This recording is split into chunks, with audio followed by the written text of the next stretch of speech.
Good morning friends, this is Varun.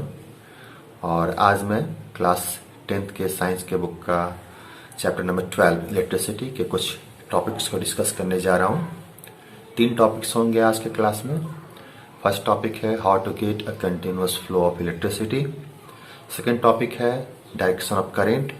और third जो topic होगा वो इलेक्ट्रिकल सर्किट के बारे में होगा। सो फ्रेंड्स, मैं फर्स्ट टॉपिक को शुरू करता हूँ, जो कि है कि how to get a continuous flow of electric current. तो इलेक्ट्रिक करंट का कंटिन्यूअस फ्लो जिस कारण से होता है वो कारण होता है potential difference. Potential difference between two terminals.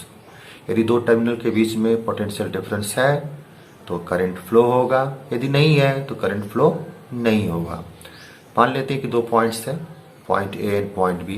Point A पर जो इलेक्ट्रिकल पोटेंशियल है वो 220 वोल्ट है, और पॉइंट बी जो है वहां पर इलेक्ट्रिकल पोटेंशियल जो है वो 0 वोल्ट है। तो इस केस में क्या होगा, यदि हम इसे कनेक्ट कर देते हैं इस सर्किट में, तो जो चार्जेस है वो point A to point B move करना शुरू हो जाएगा। कब तक? जब तक कि दोनों के बीच में पोटेंशियल डिफरेंस है। यदि ये पोटेंशियल डिफरेंस खत्म हो जाएगा तो करंट का फ्लो भी बंद हो जाएगा। जैसे किसी हम सेल को लेते हैं, तो सेल में 2 टर्मिनल होते हैं, पॉजिटिव टर्मिनल और नेगेटिव टर्मिनल। तो यदि हम किसी सर्किट में जोड़ते हैं इसे, तो करंट फ्लो होता है ना पॉजिटिव टर्मिनल से नेगेटिव टर्मिनल की ओर। ये तब तक होते रहता है जब तक कि सेल डेड नहीं हो जाता। तो सेल डेड होना का मतलब क्या हुआ कि ये जो 2 टर्मिनल्स हैं, पॉजिटिव टर्मिनल और नेगेटिव टर्मिनल, जिसके बीच में 1.5 वोल्ट का डिफरेंस था, वो अब खत्म होकर 0 हो जाता है। और फिर हम क्या कहते हैं कि हमारा जो सेल है वो एग्जॉस्ट हो गया। तो इस तरीके से कंटिन्यूअस फ्लो ऑफ इलेक्ट्रिसिटी हमें मिलता है। सो फ्रेंड्स, मैं सेकंड टॉपिक को लेता हूँ। ये टॉपिक है डायरेक्शन ऑफ इलेक्ट्रिक करंट। तो इसमें 2 अप्रोच आते हैं, एक होता है कन्वेंशनल अप्रोच और दूसरा होता है मॉडर्न अप्रोच। कन्वेंशनल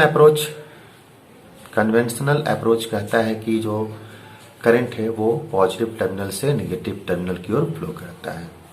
लेकिन जो मॉडर्न अप्रोच है वो कहता है कि नहीं, ये जो करंट होता है ये नेगेटिव टर्मिनल से पॉजिटिव टर्मिनल की ओर फ्लो करता है। तो दोनों बिल्कुल एक दूसरे के ऑपोजिट हैं। तो कन्वेंशनल अप्रोच में ऐसा क्यों है, तो इसके पीछे रीजन ये बताया जाता है कि जिस समय इलेक्ट्रिसिटी की खोज हुई उस समय लोग इलेक्ट्रॉन के बारे में नहीं जानते थे। लोग उस समय चार्जेस के बारे में जानते थे कि पॉजिटिव चार्ज होता है, नेगेटिव चार्ज होता है। और उस समय ये सोच थी कि जो चार्जेस का जो फ्लो हो रहा है, तो पॉजिटिव चार्ज एक्चुअल में क्या होता है कि वो मूव करता है। इसीलिए वो कहते थे कि वो चार्जेस जो है वो पॉजिटिव टर्मिनल से नेगेटिव टर्मिनल की ओर जाता है।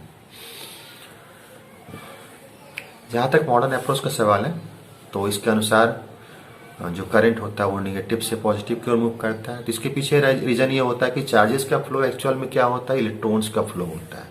और इलेक्ट्रॉन जो होता है एक ऐसा पार्टिकल है जिसमें नेगेटिव चार्ज होता है। तो नेगेटिव चार्ज जब भी मूव करेगा तो पॉजिटिव की ओर करेगा। इसीलिए हम कहते हैं कि इलेक्ट्रॉन्स जो होते हैं यानी चार्जेस जो होते हैं वो नेगेटिव टर्मिनल से पॉजिटिव टर्मिनल की ओर मूव करते हैं। होता क्या है, किसी कंडक्टर के अंदर में ऐसे जो इलेक्ट्रॉन्स होते हैं मेटल के, वो तो रैंडमली मूव करते रहते हैं। जैसे ही इलेक्ट्रिकल एनर्जी उसे मिलता है, उसका मूवमेंट जो होता है वो सिस्टमैटिक हो जाता है और वो फ्लो करना शुरू कर देता है। चूंकि वो नेगेटिव चार्ज की नेचर का है तो वो मूव करता है पॉजिटिव चार्ज की ओर। सो फ्रेंड्स, मैं थर्ड टॉपिक को शुरू करता हूँ। और ये जो टॉपिक है ये है हमारा इलेक्ट्रिक सर्किट के बारे में। तो what is electric circuit? It is a continuous conducting path consisting a source of electrical energy, switch and resistances which are connected between the two terminals। तो इसका मतलब ये हुआ कि एक कंटिन्यूअस पाथ होता है। इस कंटिन्यूअस पाथ में क्या क्या रहते हैं? रेजिस्टेंसेस, मतलब जैसे हमारा बल्ब है, हमारा फैंस है, कुछ भी हो सकता है, जो कि वायर से जुड़ा हुआ रहता है इलेक्ट्रिकल सोर्स से, जिसे हम सेल या बैटरी भी कहते हैं। और एक स्विच होता है। तो जैसे स्विच काउंट करते हैं तो continuous flow of electric current शुरू हो जाता है। तो ये जो हमने कनेक्शन बनाया जिसमें ये सब सारे जो हमारे जो कंपोनेंट्स हैं वो जुड़े हुए हैं, इसे हम क्या कहते हैं, इलेक्ट्रिक सर्किट कहते हैं।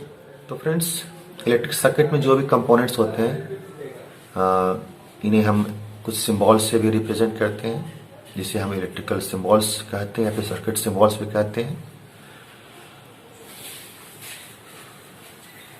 एक और टर्म है, वो होता है सर्किट डायग्राम। तो सर्किट डायग्राम का मतलब क्या हुआ? A diagram which is drawn using electrical symbols and shows how all the different components are connected in an electric circuit is called circuit diagram. So friends, ये diagram होता है जिसमें different components जो होते हैं उनका हम सिंबॉलिक रिप्रेजेंटेशन करते हैं और उसे एक दूसरे से जोड़कर एक सर्किट को रिप्रेजेंट करते हैं। ओके फ्रेंड्स, तो ये 3 टॉपिक्स थे जिसके बारे में आज मैंने चर्चा किया। आई होप आपको ये वीडियो पसंद आया होगा।